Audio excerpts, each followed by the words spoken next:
Ал эми Кыргызстанда аялдарга каршы зордук-зомбулук жөнүндө активисттер кеп кыла баштады. Республикада зомбулукка каршы бир топ иш-чаралар өттү. Алар зордукка кабылган аялдарды унчукпай калбагыла деп чакырат. Изилдөөлөр көрсөткөндөй, Кыргызстандын 18 аялы жок дегенди бир жолу зордук-зомбулукка кабылган. Бул жөнүндө айтуу уят деп ойлошот, же айткандан коркушат.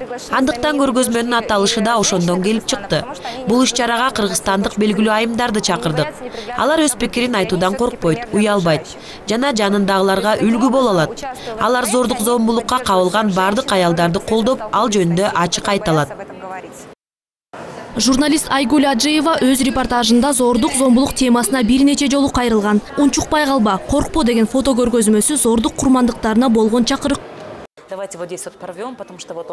Келиңиз, бул жерде айырып коебуз. Сизди футболкадан тартып жерге кулатканда чыканагыңыз тытылып, асфальтка колуңуз тийип сыйрылган деп айтып турушту. Мен жерге отуруп алып, өзүмдүн кебетемди көрүп, кызыктай болдум. Чындыгында эле мени уруп сабап асфальтка сүйрөгөндөй сезимдер болду. Колготки начали мне рвать, в общем. Я вот сижу и начинаю понимать, что особенно это настолько правдоподобен, когда его там наложили. Я смотрю на себя и думаю, господи, что со мной делают? Журналист жана блогер Алия Суранова көргөзмөгө катышууга макулдугун бергенинин себеби өзү да мындай абалда болгон. У меня было такое, что на меня пытались поднять руку. Мага жакын эле адамым кол көтөргөн учур болгон. Эгер ошондо мен ага каршы чыкпаганымда, анын уруп сабоосу өнөкөткө айланып кетмек. Албетте, бул абдан жаман сезимдер. Эч ким башка адамды сабоого укугу жок. Там уже человек пытался в следующий раз уже больнее ударить. Алия фото көргөзмө бул көйгөйдү чагылдырууга бир тамчы деп түшүнөт. Жалпы коомдун кайдыгерлиги менен күрөшүү керек деп ишенет. Анын үй бүлөдөгү зордук-зомбулук деген материалына 150 адам катышкан.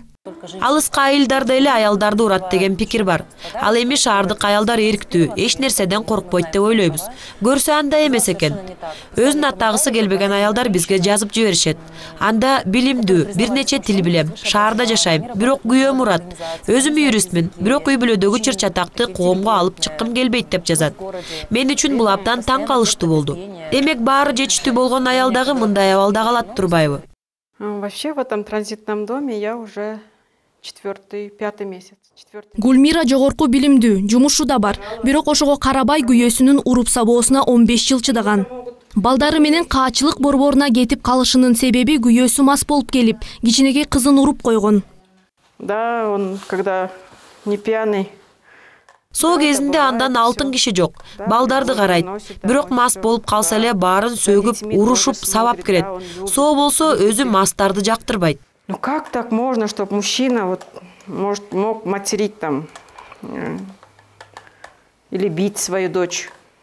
Когда говоришь, когда он трезвый, он это воспринимает как ужас. Как это может? А на самом деле он так же делает. Сам так же и делает. Жакынкы күндөрдө Гүлмира каачылык борборунан чыгат. Бирок балдары менен кайра күйөөсүнө кайтып баргысы келбейт.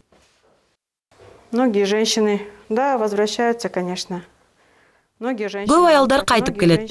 Зомбулукка чыдап көбү жүрө берет. Мындай үй бүлөдө чоңойгон көп өспүрүмдөр үйдөн качып, баңгичиликке берилет. Өзүн өзү өлтүрүүгө да барат. Дети из дома убегают на улицу, чтобы не видеть вот этого всего. Бул каачылык борборуна жылына жардам сурап 3000ге жакын аял кайрылат. Алар үйдөгү кордукка чыдай берип, чегине жеткенде бул жерге келет. Вот иногда просто сказать, вот иногда звонят, помогите мне или я. Көп учурларда жардам бергиле, мени өлтүргөнү жатат, же мен аны өлтүрөм деп чалышат. Же мас күйөөсү кычыраган кышта эшикке кубалап чыгат. Азыр бизде 6 баласы бар эне убактылуу жашап жатат. Кийин ал кайда барат? Бизде өмүр бою жашай албайт. Кайда жиберерибизди билбей жатабыз. 6 детьми находится в нашем приюте, мы не знаем, что дальше. Кыргызстанда үй бүлөдөгү зордук-зомбулуктан социалдык укуктук коргоо жөнүндө мыйзам 10 жылдан бери иштейт. Акыркы 5 жылда үй бүлөлүк зомбулуктан жабыркагандардын саны 4 эсе көбөйдү.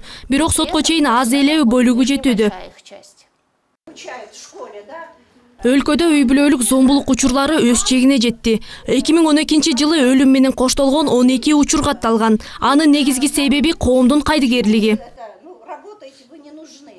Эгер дубалдын ар жагында баланын ыйлаганын уксаңар, же кандайдыр бир чыр-чатакка күбө болсоңор, кайдыгер калбай, көңүл буруп жардам берип койгула.